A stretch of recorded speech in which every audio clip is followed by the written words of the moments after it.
አየሁትን ነገር ነው የምናገረው። አንድ ቀን ያገኘኋትን ሴት እንደዛ ነው አይተረዳሁት። ገባ ከታይም በኋላ ግን ሴት አተራማሽ ሆኗል።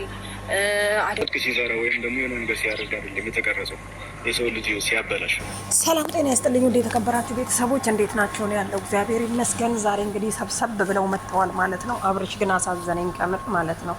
ምክንያቱም ሩታ አብርሽ እንደ ድሮ ነው ወይ ካሁን ጋለው ጋራ አነጻጽሪ ብሎ ሲጠይቃት ዳኒ ምንድን ያለችው? አብርሽ የድሮ አይደለም፣ አሁን ግን ካያት ሴት ጋር በሙላ ስትል አብርሽ እያሰብሽ ተናገሪ ካየው ሴት ጋር ማለት ምን ማለት ነው ብሎ ቆጣ ብሎ ተቆጥቷል ማለት ነው። ስለዚህ አብርሽ ዛሬ የሚናገራቸው እንትን ስሬስ ገጭቶ ምናምን ነገር ነው። አይታችኋል። የቀረጸንን እንኳን አወቅን ፈረንጁ እንደወንክ አቋቋምክ ያስታውቃል። ለመቅረጽ ታርጌት ይዘክ ወይም ደግሞ ሩታ አለችበት ሩታ ፍቅር ፈረንጁ ሶስቱ አንድ ላይ ሆነው ፕሮግራም ይዘው ነው ይሄንን ነገር ያደረጉት። ምክንያቱም ሄርሜላን መጥራት ሲገባት ፍቅር እንዴት ነው ሩታ የተጠራችው ብሏል ማለት ነው። ሲቀጥል ደግሞ እያንዳንድሽ እጅሽን ታገኛለች ብሏል። እኔ አይደለሁም ያልኩት አብርሽ ማለት ነው። ምክንያቱም ማን እንደሆነ ምን እንደሆነ አሁን እጃችን ገብቷል ብሏል። ምክንያቱም ፈረንጁ እንግዲህ የቆምከበት ቦታ ዳይሬክት ምን እያደረጉ ነው ብለህ ስትቀርጽ ድምፅን ስታወራ ተሰምተሃል ማለት ነው። ስለዚህ ለምን ቀረጽ ካንተ የሰው ሚስጥር የምታወጣው ማለት ነው። አብርሽ አሁንም እንግዲህ ግግም ብሏል። እኔ አላቅም፣ እኔ በማቀው ነገር አይደለም። በጣም ብዙዎች እኮ አንዳንድ ጊዜ አልጋ ላይ ራሱ አድረው ምናምን ነገር እኛ አናቅም ምናምን ነገር ይላሉና በጣም ይገርመኛል። እንዴት ነው ማይታወቀው ከሰው ጋር እያደሩ? መቼም እንዲሁ በነፃ አላደርክ በባዶ ተው እንጂ አብርሽዬ እንተሳሰብ እንጂ። እና ቤተሰብ መለላችሁ ፈልጌ መሰላችሁ። እኔም ጠርጥር ያለው ሩታ ከፍቅር ጋር አብረው ሆነው ይሄም ፈረንጁ ሆነው ሶስቱ አንድ ላይ ሆነው እንደ ድሎት እንደ ዶለቱ አትጠራጠሩ ማለት ነውና ዳኒ ደግሞ ወደ አብርሽ ጎን ነው ያለው። ታውቃላችሁ አይደለ? እሱ እንደቀረጸ ምናምን ነገር ያስታውቃል አይደል? ሲል መናገር ፈርቶ ማለት ነው። ወደ ሩታ እንዳትቀየመው በግንባሩ ነው እንዲያለ የሚያነቃንቀው። እያነቃነቅኩ ነው በነገራችን ላይ እናንተ ስለማታየው ነው እንጂ እና የቀረጽኩት ጥሩ ነገር ሰርቶ ሳይሆን የሰው ልጅን ሲያበላሽ ነው የቀረጽኩት አላለም። አብርሽ እኮ አልደፈረም። አብርሽ እኮ በግድ ልደር አላለም። አብርሽ እኮ እኔ ነኝ የፈለኩሽ ብሎ አስገድዶ አልደፈራትም። ሲጀመር ፍቅር ራሷ ነች እንጂ የደፈረችው። ገባክ? በግድ አትሄድም አብረን ያደር ነው። እንደውም ድጋሚ ሁሉ እኮ ልታደር ነበረ። ስለዚህ ፈረንጁ ተሳስተሃል። እዚህ ጋማ ለአብርሽ መቆም አለብን። አስባችኋል? ሲጀመር የሰው ልጅ ሲያበላሽ ነው። የሰው ልጅ ተበላሽ የሚባለው አለፍላጎቱ የሆነ ነገር ሲያደርግ ነው። አለፍላጎቱ ሲገደድ ነው። ገባችሁ?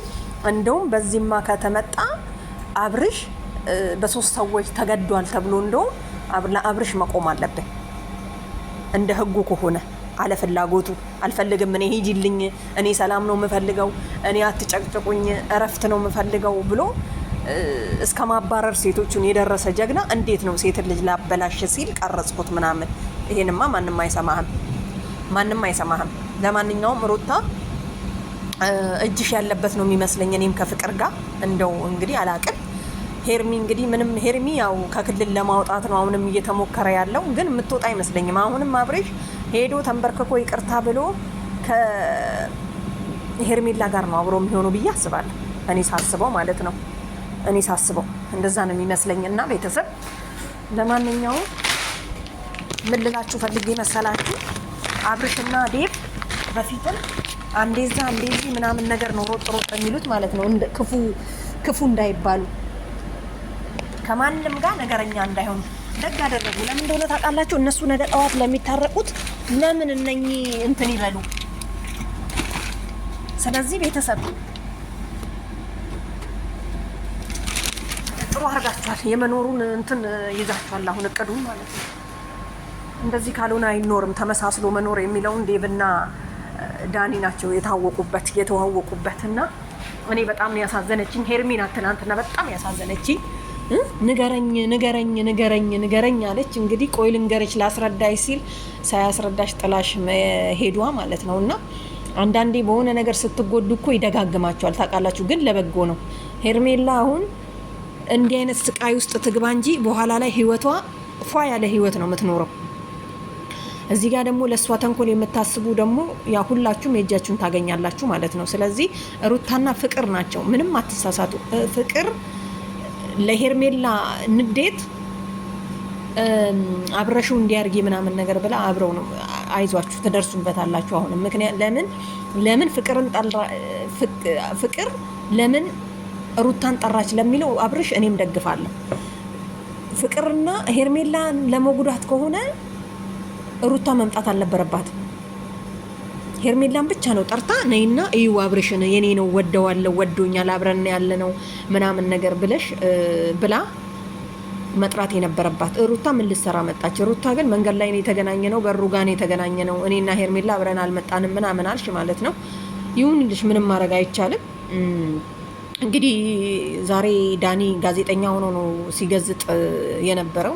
ምክንያቱም ለምን ቀረጽክ ሩታን ደግሞ ለምን ያኔና አሁን ምንድነው ልዩነቱ አብረሽ ምናምን ነገር እያለ። ለማንኛውም ቤተሰብ ይመቻችሁ፣ ላይክ እያደረጋችሁ እስቲ በትትና